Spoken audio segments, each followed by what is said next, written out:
Isinabay na rin ng mga kapatid nating nagsimba sa Baclaran Church sa Parañaque City ang pagla-last minute shopping. At ang kanilang mga sana ngayong Pasko, ating alamin. Live mula sa Baclaran, nasa frontline ng balitang yan si JC Cosico. JC, marami pa rin ba mga tao dyan? Julius, dagsa pa rin nga yung mga tao rito sa Baclaran Church bukod kasi sa bisperas ng Pasko, Baclaran Day din. Sa huli at ikasyam na araw ng simbang gabi, dumagsa ang mga kapatid nating Katoliko sa National Shrine of Our Mother of Perpetual Health sa Baclaran, Parañaque. Dahil sumabay sa Baclaran Day, marami ang nagsimba. Naka 9 out of 9 man sila sa Misa de Gallo o hindi, may mga wish sila. Si Joanna Senyo na mula Patanza, Cavite, ang wish ay para sa bansa. Sa bansa natin, sana po is matigil na. Matigil na yung corruption. Sana naman lang, maranasan naman natin yung maayos. Lalo na ngayon, ang mahal ng bilihin. Kasi hindi lahat po ay kaya.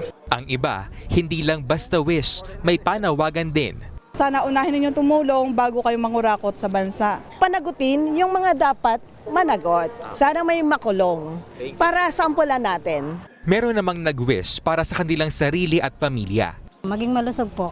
Makapag-work po ng maayos po. Sa buong taon na okay naman lahat, na masaya at saka malusog kaming pamilya. Pag pera, wala yan pag hindi ka malusog eh. Matapos magsimba, ang ilan diretso sa last-minute Christmas shopping. Paglabas pa lang kasi ng simbahan, bubungad na ang kumpol-kumpol ng mga tindahan sa kahabaan ng Baclaran. Sa dami ng mga nagtitinda, pahirapan kahit paglalakad. Dahil samot-sari na, bagsak presyo pa ang mga paninda kaya napapatigil ang karamihan. Gaya na lang ng mga damit pambata na 2 for 150 pesos hanggang 180 pesos ang bentahan. Relo na 2 for 150 pesos. Pabango na 2 for 100 pesos. Pantalon, t-shirt at polo na 250 hanggang 480 pesos. Shorts na 2 for 180 pesos. Jacket na 650 pesos. Wallet na worth 100 pesos.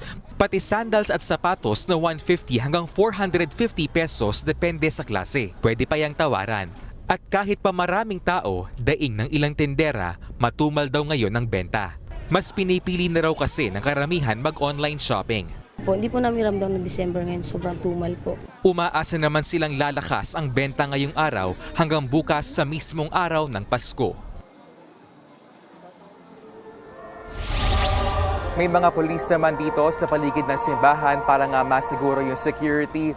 At 8 p.m. yung last mass dito sa Baclaran Church at yan po yung Christmas Eve Vigil Mass. Balik sa inyo. Maraming salamat, JC Cosico. Mga kapatid, Julius Babaw po.